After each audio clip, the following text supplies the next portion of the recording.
theme of NLP in a better world. And so again, we were discussing a little bit at lunch. I was saying, yeah, and for me, there's a lot of resonance there. You know, one of the sort of shadows of NLP all over the world, not only in Holland, but all over the world, is this kind of sense of people consider it to be something that is, you know, used for, you know, manipulation, seduction, you know, these kind of things. And where, you know, we've been talking about that notion of ego versus soul, you know, where if I use NLP for just one little part of a whole-on, then it's, you know, that part is manipulating the other parts. When you use it in service of the others, then you're creating this win-lose. So for me, you know, manipulation always means win-lose. Somebody wins, somebody loses, or at least somebody gets nothing. You know, I'm getting something for my own benefit. But what I was saying is that our own NLP University, our motto, we actually make it a little bit different. Instead of saying a better world, because the challenge of saying better world is, and as we know from the NLP language patterns, it's better for whom, right? You know, well, it could be better for me, but, you know, not so good for the environment, or not so good for somebody else, you know. A little bit like Mr. T saying, you know, make America great again, and, you know, let's screw Mexico, you know, let's put the wall. So we're saying, well, the motto we say is, you know, create a world to which people want to belong. Because then it's not me deciding it's better. It's if others think it's better, then they want to belong.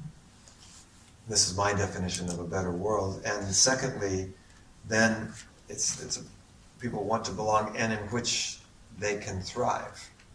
Now that also means including me. It's not like them versus me, but it's people meaning me, the whole on. And thriving for me means to which they can contribute and to which they can benefit. So thriving is not only receive, receive, receive. It's give, receive, give, receive. So we were speaking yesterday about generosity and gratitude. I generously give, I gratefully receive. And that I think is the type of world to which people want to belong. And so I think this is hopefully, you know, we say this as we develop the new generations of NLP. Annika and Jaap and I were talking about, oh, what are we going to do next year? And we've been thinking about themes like, you know, a sort of a fourth generation NLP, and fourth generation from the perspective, on the one hand, you could say it's like an iPhone 6 doesn't reject what the iPhone 5 and 4 and 3 and 3 do. They actually incorporate everything that they do. They do some in an enhanced way, and then they have capabilities that the other generations don't have. And that, for me, is always this idea of NLP. There's this kind of crazy idea that, I don't need first generation NLP, I've got, fourth generation NLP.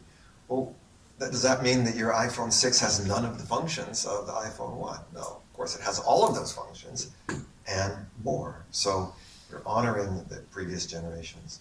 So that's one way I think about fourth generation NLP. It's just like you're going to have new generations of all technologies, NLP included.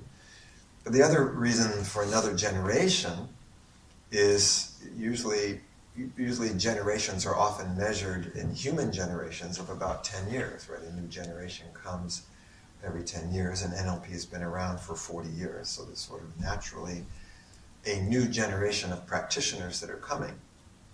Like I think of my own kids who are my age, or actually my kids are older than I was now than when I got involved in NLP. But their generations have different needs, they have different challenges than we did in the 70s when first generation NLP was developed. So we need these new generations that honor the creativity, the needs, the world that these new generations of humans are living in. And so the new generations of something like of NLP emerges from the creativity, the needs, the consciousness of these new generations.